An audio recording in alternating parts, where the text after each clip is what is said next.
wabarakatuh.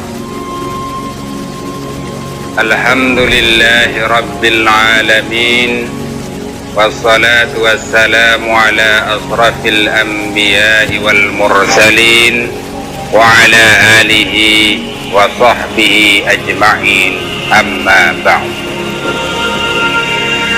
Saudara-saudaraku kaum muslimin dan muslimat rahimakumullah, kebersamaan kita dalam kesempatan ini saya ingin coba menyampaikan tentang apa itu zikir yang sesungguhnya.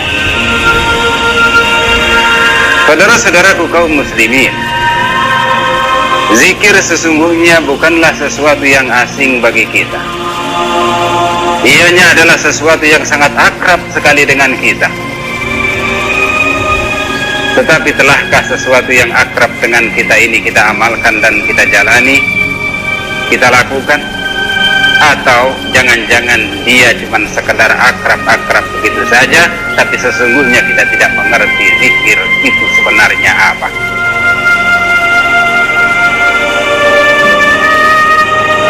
Ada seorang ulama yang bernama Al-Imam Abul Hasanat Al-Lukhnawi Al-Hindi memberikan sebuah pendapat yang sangat jelas sekali tentang apa itu zikir. Beliau berkata, fa inna zikra diddun nisyan. Sesungguhnya zikir lawannya adalah lupa.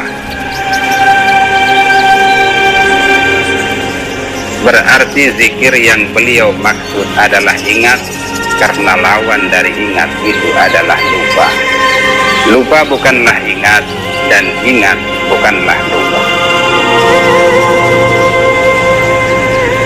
Wa huwa fil asli min af'alil qalbi lal lisan.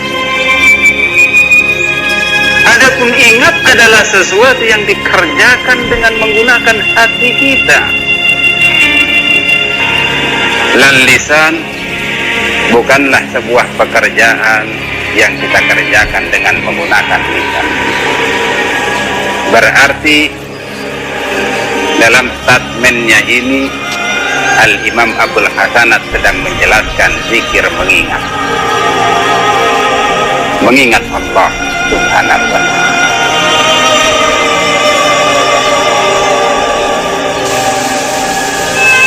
Ada seorang sahabat Rasulullah Sallallahu Alaihi Wasallam bernama Ibnu Abbas.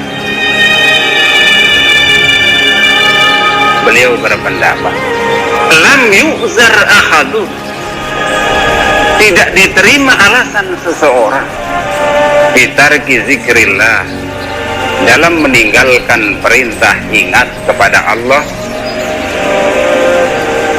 illa man ghalaba aqluhu, kecuali seseorang yang kehilangan akal. Ibnu Abbas mengatakan zikir menggunakan akal.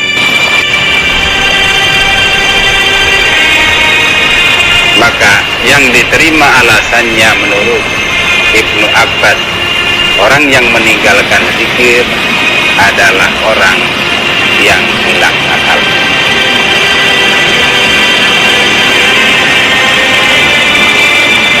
Jadi jelas saudaraku, dengan dua pendapat ini sesungguhnya zikir yang ingin kita sampaikan dalam kesempatan ini kepada saudara-saudaraku adalah yang mengingat, bukan menyebut.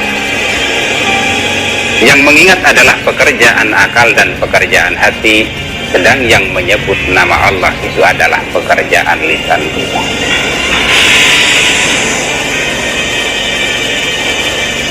Dulu seorang istri Nabi yang bernama Aisyah pernah didatangi oleh beberapa orang sahabat menanyakan tentang bagaimana Rasulullah Sallallahu Alaihi Wasallam dalam mengingat Allah Subhanahu Wa Taala. Maka Aisyah menjawab, sesungguhnya Rasulullah Sallallahu Alaihi Wasallam dalam mengingat Allah Subhanahu Wa Taala itu dalam setiap keadaan. Ini fakta yang sangat jelas. Rasulullah memang tidak dalam setiap saat, setiap waktu, dan setiap keadaan menyebut nama Allah, tapi Rasulullah adalah seorang hamba yang setiap saat, setiap waktu dia mengingat Allah meskipun tidak disebutkan. Saudaraku kaum muslimin rahimakumullah, jika zikir mengingat Allah itu adalah perintah dari Allah Subhanahu wa ta'ala, telahkah itu kita tunaikan? Dan jika seorang Rasulullah Sallallahu Alaihi Wasallam sebagai hamba Allah yang dipercaya memberikan keteladanan dalam beribadah dan mengabdi kepada Allah, salah satunya yaitu mengingat Allah, beliau memberikan contoh ingatnya itu dalam setiap keadaannya.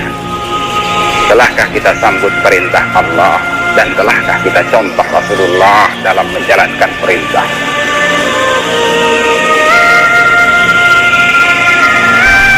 Itu adalah satu pertanyaan yang pantas kita renungkan, yang pantas selalu ada dalam diri kita.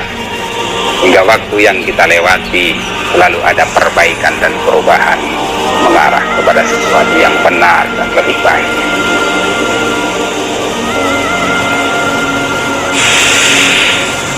Di dalam firman-Nya Allah Subhanahu wa ta'ala mengatakan, allazina yazkuruna Allaha qiyaman, hamba-hambaku yang pandai dalam menggunakan akalnya adalah dia selalu mengingatku dalam keadaan berdiri, wa qu'udan, dia juga selalu ingat kepadaku dalam keadaan duduk, wa ala junubihim, dia juga selalu ingat kepadaku tatkala terbaring. Kata Allah Subhanahu wa ta'ala. Penggal saja ayat ini, jika kita cocokkan dengan keterangan Aisyah, sungguh Aisyah tidak salah dalam menjelaskan bagaimana zikirnya Rasulullah. Allah sebagai zat yang mempercaya beliau memberikan contoh dalam menjalankan ibadah, di antaranya zikir. Allah meminta zikir itu dilakukan dalam tiap keadaan, baik berdiri, duduk maupun terbaring. Ternyata sebagai hamba yang dipercaya mengemban amanah ini, itu beliau lakukan dengan sebaik-baiknya. Barulah hamba ini menurut Allah Subhanahu wa ta'ala adalah hamba yang pandai menggunakan anugerah akal yang diberikan oleh Allah, anugerah hati yang diberikan oleh Allah Subhanahu wa ta'ala.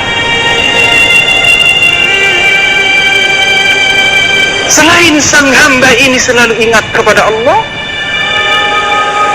menurut Allah hambanya yang pandai dalam menggunakan akal yang diberikan, di samping akal digunakan untuk selalu ingat, akal juga difungsikan sebagai fungsi kedua, wa yatafakkaruna fi khalqis samawati wal ardh, selalu berpikir dalam penciptaan langit dan bumi. Kalau dia sudah selalu zikir dan dia sudah selalu berpikir, sang hamba ini menurut Allah akan melantunkan sebuah doa pengakuan, Rabbana ma khalaqta hadza batila,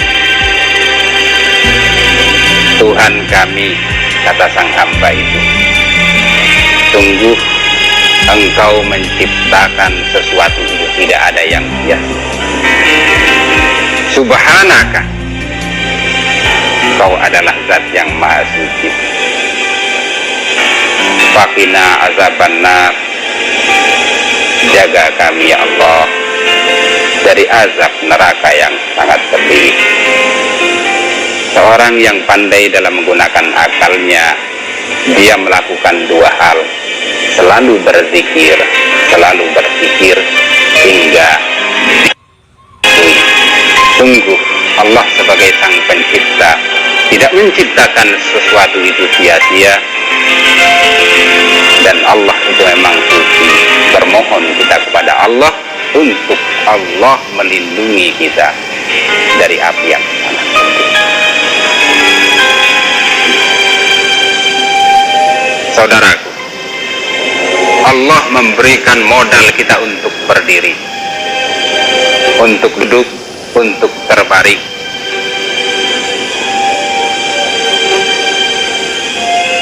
Tapi sesungguhnya kaki bukanlah modal berdiri tanpa adanya napas yang menopang kaki ini. Bahkan akal dan hati kita yang kita kira itu adalah modal untuk berpikir dan berzikir, tanpa adanya nikmat napas, akal dan hati kita pun tidak bisa kita gunakan untuk berpikir dan berzikir.